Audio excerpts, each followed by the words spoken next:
نقدم لكم اليوم كونفيتور ديال التوت والمندرين. المقادير مكتوبه على الشاشه. كناخذ كيلو ديال التوت، كنقيوه كنغسلوه كنقطعوه، كنزيدوا له 200 غرام ديال السكر، كنعملوه في بواط، كندخلوه للثلاجه ليله كامله.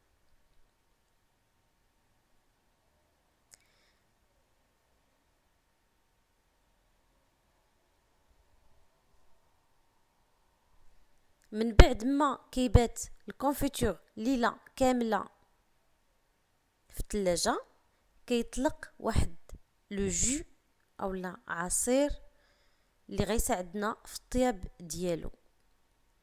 هنا بعد ما خرجنا عفوا التوت كيولي عندنا بهذا الشكل هذا. كنزيدوا له 3 كيلو ديال المندالين مقشر مقطع منقي،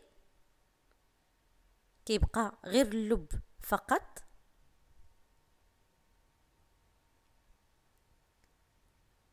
كنزيدوا لهاد الكميه هذه 800 غرام ديال السكر. ممكن اننا نقصوا من السكر. هنا هاد الكميه هذه عطاتني كونفيتور يعني متوسط في الحلاوه ديالو، اللي بغى ينقص ينقص. كنخلطو مزيان.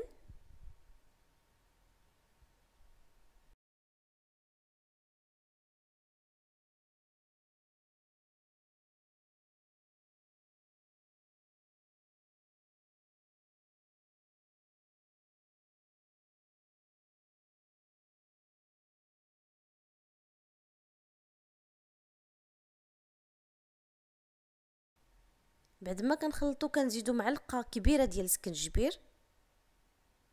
هاد المده كامله ديال ربع ساعه كتكون النار مهيله حتى كيبدا بالغليان.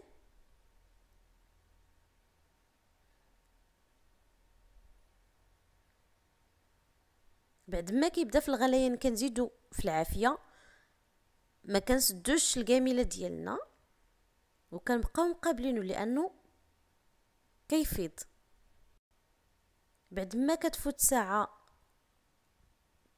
كيبدا كيعمل لنا الكشكوشه اللي كتبان لكم. كنحيدوها لان هي اللي كتعمل لنا المروره في الكونفيتور. كنجربوا الكونفيتور ديالنا في التبصيل. الكونفيتور ديالنا واجد. كنعمروا القريعات ديالنا والكونفيتور باقي سخون. كنسدوا القريعات كنقلبوهم، كنخليهم حتى كيبردوا، كنحتفظوا بهم وبصحه والراحه.